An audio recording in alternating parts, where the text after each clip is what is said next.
Hello friends, তোমরা সবাই কেমন আছো? কমেন্ট করে অবশ্যই জানিও।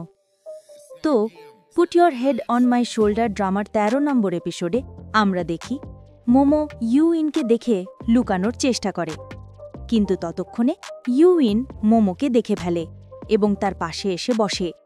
তারপর ইউইন মোমোকে বলে, তোমরা দুজন কাপল না, তবু একসাথে থাকো, তাহলে কি তোমরা একে অপরকে পছন্দ করো?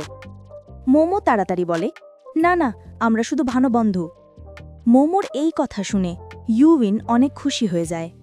তারপর মোমো জিজ্ঞেস করে, সিনিয়র, আপনি এটা কেন জিজ্ঞেস করলেন? আপনি কি গুওয়েইকে পছন্দ করেন? তখন ইউইন হাসতে হাসতে বলে, হ্যাঁ, আমি গুওয়েইকে পছন্দ করি। এই কথা শুনে মোমো খুব মন খারাপ করে ফেলে। ঠিক তখনই গুওয়ে ক্যান্টিনে আসে আর ইউইন তাকে ডাকতে যায়। তারপর মেংলু আসার পর মোমোটাকে জোর করে বাইরে নিয়ে যায় এবং বলে, তুমি কত স্লো, খাবার ছেড়ে দাও, চলো এখান থেকে। এরপর তারা দুজনেই সেখান থেকে চলে যায়। ওদিকে ইউইন আর গুওয়েই টেবিলে এসে বসে। ইউইন দেখে মোমো নেই, তাই বলে, সিতো মুও কোথায় গেল? তারপর গুওয়েই বাইরে তাকিয়ে দেখে মোমো হাঁটছে। মোমোকে দেখে তার মুখে হাসি চলে আসে। এরপর গুওয়েই লক্ষ্য করে যে মোমো তার ফোন আর ক্যান্টিন কার্ড টেবিলের ওপর ফেলে রেখে চলে গেছে। তারপর মোমো বাইরে এসে একটা অজুহাত বানিয়ে মেংলুকে বলে, ক্যান্টিনের খাবার তো একদম বাজে, চলো বাইরে খেয়ে আসি। তারপর মেংলুকে ফোন করার জন্য মোমো তার ফোনটা চায়। ঠিক তখনই মোমোর মনে পড়ে যায় সে তো মেংলুর ফোন আর নিজের ক্যান্টিন কার্ড দুটোই টেবিলের ওপর ফেলে এসেছে। এরই মধ্যে গুওয়েই মোমোকে ফোন করে বলে, তোমার ফ্রেন্ডের মোবাইল আর তোমার ক্যান্টিন কার্ড দুটোই আমার কাছে আছে। মোমো বলে, আমি এক্ষুনি এসে নিয়ে নিই। তখন গুওয়েই বলে, আমি এখন বেরোচ্ছি, কিছু কাজ আছে, তুমি ল্যাবে এসে নিয়ে যাও। এরপর আমরা দেখি মোমো ল্যাবে আসে আর ঠিক তখনই গুওয়েইও বাইরে বেরিয়ে আসে। মোমো ওকে দেখে ডাক দিতে যাচ্ছিল, কিন্তু গুওয়েইয়ের সঙ্গে ইউইনকে দেখে চুপ হয়ে যায়। মোমো দেখে তারা দুজন একই ঘরে ঢুকে যায়। সেও চুপি চুপি তাদের পিছু নেয়। ভেতরে আমরা দেখি ইউইনের সঙ্গে একটা বিড়াল আছে। সেই বিড়ালটাকে গুওয়েইয়ের কাছে নিয়ে গিয়ে মিষ্টি করে জিজ্ঞেস করে, তুমি কি মনে করো আমি কিউট? কিন্তু যেহেতু গুওয়েইয়ের বিড়ালে অ্যালার্জি আছে, তাই সে বাধ্য হয়ে বলে, হ্যাঁ, কিউট। এই কথাগুলো দরজার বাইরে থেকে মোমো শুনে ফেলে আর তার মনে হয় গুওয়েই ইউইনকেই কিউট বলেছে। ফলাফল, মোমো ভীষণ রেগে যায় এবং রাগে ফুঁসতে ফুঁসতে সেখান থেকে বেরিয়ে আসে। রাস্তায় যেতে যেতে তার সামনে প্রফেসর পড়ে যান। ঠিক তখনই গুওয়েইও সেখানে এসে পৌঁছয় এবং প্রফেসরকে ইশারায় সেখান থেকে সরিয়ে দেয়। তারপর গুওয়েই মোমোকে দেখে জিজ্ঞেস করে, তুমি অনেকক্ষণ ধরে অপেক্ষা করছো কি? মোমো বলে, না, আমি তো এক্ষুনি এলাম। গুওয়েই তখন মোমোর হাতে ক্যান্টিন কার্ড আর ফোনটা দিয়ে দেয়। মোমো বলে, থ্যাংক ইউ, আমি এখন যাচ্ছি। এই কথা শুনে গুওয়েই একটু অবাক হয়ে যায় এবং জিজ্ঞেস করে, কোথায় যাচ্ছ? মোমো বলে, হোস্টেলে যাচ্ছি। তখন গুওয়েই জিজ্ঞেস করে, তুমি বাড়ি কবে যাবে? মোমো বলে, জানি না। গুওয়েই বলে, আমি অপেক্ষা করব, আমরা একসাথে যাব। তখন মোমো বলে, আমি তোমাকে ডিস্টার্ব করতে চাই না। গুওয়েই হেসে হাসে বলে, ইটস অল রাইট। কিন্তু মোমো রেগে গিয়ে বলে, I am not all right, আর রাগে ফুঁসতে ফুঁসতে সেখান থেকে চলে যায়। এই দৃশ্য দেখে গুওয়েই চিন্তিত হয়ে নিজের সঙ্গে বলে, এর কি হলো আবার? ফির কি জেলাস হচ্ছে? কিন্তু আমি তো কিছুই করিনি। তারপর সিনটা বদলে যায়। আমরা দেখি প্রফেসর জাওলি ল্যাব পরিষ্কার করতে বলেন। তখন গুওয়েই সঙ্গে সঙ্গে বলে, আমি পরিষ্কার করে দিচ্ছি। প্রফেসর সেখান থেকে চলে যাওয়ার পর জাওলি গুওয়েইকে জিজ্ঞেস করে, তো বলো, তোমার প্ল্যান কি? গুওয়েই হেসে বলে, আমি কারোর জন্য অপেক্ষা করছি। এই কথা শুনে জাওলি বুঝে যায় গুওয়েই মোমোর কথাই বলছে। তখন জাওলি মজা করে বলে, কেউ ঠিকই বলেছিল, প্রেম মানুষকে কিছু করতেও বাধা দেয় না। এই কথা বলে সে সেখান থেকে চলে যায়। তারপর দৃশ্যটা আবার বদলে যায়। আমরা দেখি গুওয়েই মোমোর হস্টেলের বাইরে দাঁড়িয়ে মোমোর জন্য অপেক্ষা করছে। সে বারবার মোমোকে ফোন করে, কিন্তু মোমো ফোনটা তোলে না। মোমো ফোন না ধরায় গুয়েই ভীষণ চিন্তিত হয়ে পড়ে।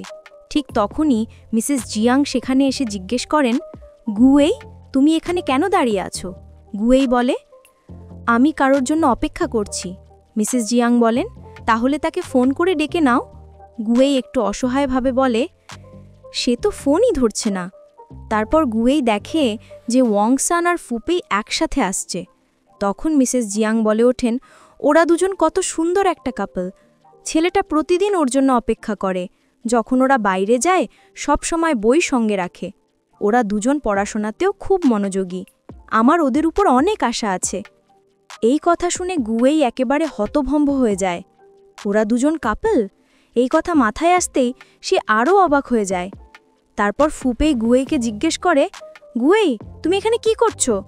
গুয়েই বলে, আমি সিতুমুর জন্য অপেক্ষা করছিলাম। এরপর গুয়েই সেই দিনের রূঢ় ব্যবহারের জন্য ওয়াংসানের কাছে ক্ষমা চায়। ফুপেই অবাক হয়ে জিজ্ঞেস করে, কোন দিন? কি বলছো তুমি? আমি কিছুই বুঝলাম না। তখন ওয়াংসান বলে, সেই দিন যেদিন আমরা মোমোর বাড়ি গিয়েছিলাম আর ওর জন্য খিচুড়ি বানিয়েছিলাম, তখন গুয়েকে লেগেছিল যে আমি মোমো আর তোমাকে মিলিয়ে দিতে চাইছি। এরপর গুয়েই বলে, ফুপেই, আমার তোমার সঙ্গে কিছু কথা বলতে হবে। পরের দৃশ্যে দেখা যায় গুয়েই আর ফুপেই একসাথে বসে মদ খাচ্ছে। তখন গুয়েই জিজ্ঞেস করে, তুমি কি তোমার আর ওয়াংসানের ব্যাপারে সিতুমুকে কিছু বলেছ? ফুপেই শান্তভাবে বলে, আমাদের মধ্যে এখন সব শেষ হয়ে গেছে। ও আমাকে পছন্দ করে না আর আমি ওকে পছন্দ করি না। আমরা এখন আলাদা হয়ে গেছি। এখন ও অন্য কারোর প্রতি আকৃষ্ট হয়ে গেছে, আর এখন তো আমি নিজেও ওয়াংসানের হয়ে গেছি। এরপর ফুপেই বলে, গুয়েই, তোমার তো আমাকে সাপোর্ট করা উচিত ছিল যখন মোমো আমাকে কষ্ট দিয়েছিল, কিন্তু তার ছায়া আজও আমার মনে রয়ে গেছে। এই কথা শুনে গুয়েই হেসে ঠেলে। ফুপেই রেগে জিজ্ঞেস করে, তুমি হাসছো কেন? হয়তো তুমি ভুলে গেছো, তুমি আমার গার্লফ্রেন্ডকেই আমার কাছ থেকে ছিনে নিয়েছো। তোমার আমার সঙ্গে এমনটা করা উচিত ছিল না। এই কথা শুনে গুয়েই শান্তভাবে জিজ্ঞেস করে, তোমার কি সত্যি মনে হয় সে কখনো তোমার গার্লফ্রেন্ড ছিল? এই প্রশ্নে ফুপেই চুপ করে যায়, কিছুই বলতে পারে না।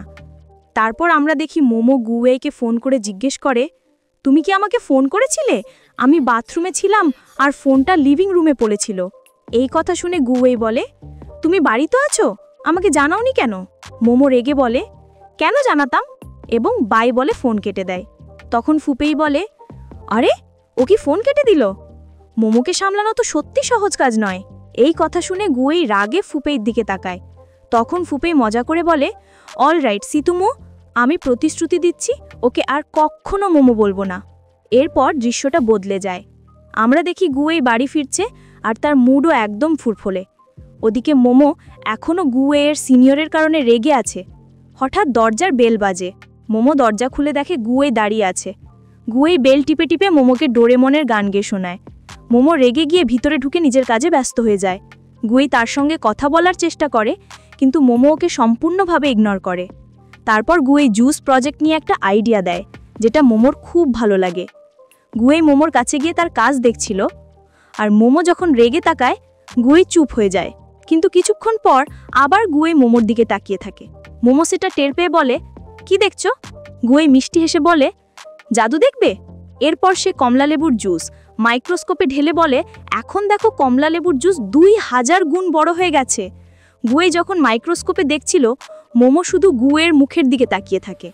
তারপর তারা দুজন একসাথে মাইক্রোস্কোপে দেখতে শুরু করে, আর এত কাছাকাছি দাঁড়ায় যে দুজনের চোখ একে অপরের চোখে আটকে যায়।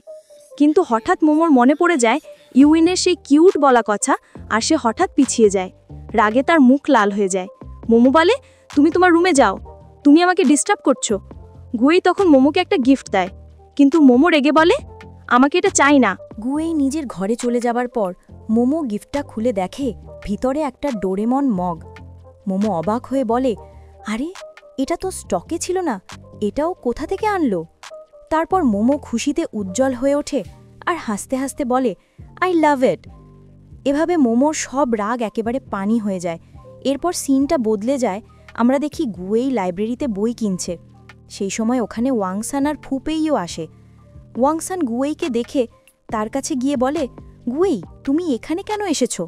তখন ফুপেই গুয়েইয়ের হাতে অ্যাডভার্টাইজিংয়ের বই দেখে মজা করে বলে, 1 মিনিট, একটু ভাবতে দাও তো, অ্যাডভার্টাইজিং কোম্পানিতে কাজ করে কে? ওয়াংসান তখন বলে, আমাকে জানা আছে, মোমো।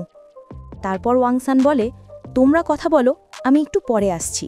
ফুপেই তখন গুয়েইকে জিজ্ঞেস করে, তুমি এই বইটা কেন কিনলে? গুয়েই বলে, সিতুময় আজকাল বিনা কারণে রেগে যাচ্ছে, মনে হয় তার চাকরির চাপের জন্য এমন হচ্ছে। ফুপেই জিজ্ঞেস করে, সাম্প্রতিক কি হয়েছে, একটু বলো তো আমাকে। গুয়েই সব কিছু খুলে বলে ফেলে। সব শুনে ফুপেই বলে, মানে ব্যাপারটা এই যে সিতুমো তোমার সিনিয়রের জন্যই খুব রেগে গিয়েছিল, এটা তো একদম স্পষ্ট, ও হিংসে করেছে। গুয়েই বলে, প্রফেসর ঝিয়াংও এমনটাই বলেছিলেন, কিন্তু সেদিন ল্যাবের পরও এত রেগে গেল কেন বুঝতে পারিনি, সেদিন তো আমার সিনিয়র ওখানে ছিলই না। ফুপেই বলে, তুমি নিশ্চিত তো? একবার আবার ভেবে দেখো, ও কি সত্যিই সেখানে ছিল না? তারপর গুয়ের মনে পড়ে যায়, আর সে বলে, ওহ গড, সেদিন তো ওর রুমেই ছিল আর বিড়ালের সাথে খেলছিল। গুয়েই বলে, আমার মনে হচ্ছে সিনিয়রের কথাগুলো শুনে মোমো হিংসে করে ফেলেছিল। ফুপেই হাসতে হাসতে বলে, ওয়াও, কি বুদ্ধিমান ছেলেটা, যদি তোমার কোনো সমস্যা হয় আমি তোমার কাউন্সেলিং করে দেব, যাতে তুমি সহজেই সিতুমুকে পেয়ে যাও। এটা শুনে গুয়েই বলে, তুমি ওকে মাসাজ করতে পারবে না। ঠিক তখনই ওয়াংসান ফিরে আসে, আর তারপর ফুপেই আর ওয়াংসান একসাথে সিনেমা দেখতে চলে যায়। এরপর দৃশ্যটা বদলে যায়, আমরা দেখি গুয়েই ল্যাবে আছে। সে ঝাউলিকে বলে, ঝাউলি, আমাকে ওই বিড়াল চানাটা দে, আমার ওটা দরকার। কিন্তু ঝাউলি দিতে রাজি হয় না, কারণ আগেই গুয়েই ওই বিড়ালটা নিতে অস্বীকার করেছিল। তখন ঝাউলি মজা করে বলে, পায়ে ধরে বললেই দেব। গুয়েই না চাইলেও সেটা করতে হয় তাকে। তারপর আমরা দেখি গুয়েই বিড়াল চানাটাকে নিয়ে বাস স্ট্যান্ডে দাঁড়িয়ে আছে। একটা মেয়ে তাকে দেখে কথা বলতে আসে, কিন্তু গুয়েই পকে এড়িয়ে যায়। ঠিক তখন মোমো বাস থেকে নামে। গুয়েই মোমোকে দেখে তার কাছে গিয়ে বিড়াল চানাটা দেখায়। বিড়ালটা দেখে মোমো খুব খুশি হয়ে যায়। তারপর ওরা দুজনে একসাথে সেখান থেকে চলে যায়। ওই মেয়েটার বন্ধু তখন বলে, সব হ্যান্ডসাম ছেলেদেরই তো গার্লফ্রেন্ড থাকে। রাস্তায় হাঁটতে হাঁটতে মোমো গুয়েকে জিজ্ঞেস করে, এটা তুমি কোথা থেকে পেলে? গুয়ে বলে, এটা ঝাউলির বিড়াল, কিছুদিনের জন্য আমাকে দিয়েছে, কিউট না? মোমো ধীরে বলে, মন্দ না। তখন গুয়ে ইচ্ছে করে মোমোকে হিংসে করানোর জন্য বলে, আমার সিনিয়র তো বলছিল এই বিড়ালটা ভীষণ কিউট। এটা শুনে মোমো আবার রেগে যায়।